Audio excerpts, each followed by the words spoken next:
Church. We are glad to be joining you again for another groups video. This week we are talking about faithfulness, and the word faithfulness, in my mind, is a very highly used word in the church world, and oftentimes we just speak it, but I think sometimes we forget to slow down and really reflect on what this word really means. I kind of wanted to just get into some of the definitions of faithfulness. One of them, it says lasting loyalty and trustworthiness in relationships, especially marriage and friendship. I've officiated a lot of weddings over my years as a pastor, and I think every single wedding there is some reference to the word faithfulness, especially when they're referring to the wedding ring. It's like the ring is a symbol of unending faithfulness and love. And so we put this word into marriages, we put this word into our relationships, and another definition of the word faithfulness is the fact or quality of being true to one's word or commitments as to what one has pledged to do, professes to believe, etc. And so I believe that faithfulness is actually a word that refers to maybe your integrity, maybe your loyalty, but all of it ties into relationships to some degree. This month, my wife and I get to celebrate our 15-year anniversary, and I gotta say, when we spoke those promises 15 years ago, I had no idea of the magnitude of what faithfulness would look like until here I am 15 years later. We have a family, we're in a career, and the love that we have with each other is probably deeper than I've ever could have imagined.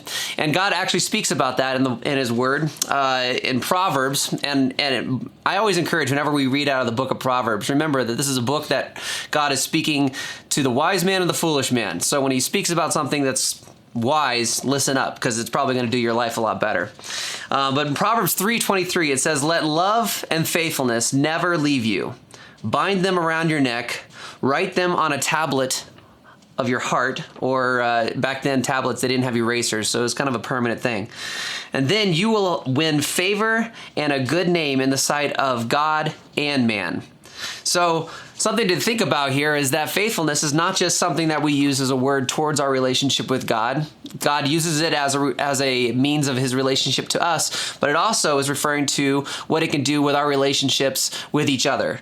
And so as we get into the conversation today, I really want to just focus on a few key ideas, key applications that we can really mull over this word faithfulness and find out what it means to us and how we can greater implement it into our life. So, key idea is, I have established a good name with God and others based on my loyalty to those relationships. And then here are a few key applications. God's faithfulness to us inspires our faithfulness to Him and others. God does not call us to be successful, but faithful. And then the last key application would be, if we fail to be faithful, He is faithful and just to forgive us, which is pretty awesome. So I believe that there's a lot of growth that we can learn through this study this week. There's a lot of key applications that we can really go deep on.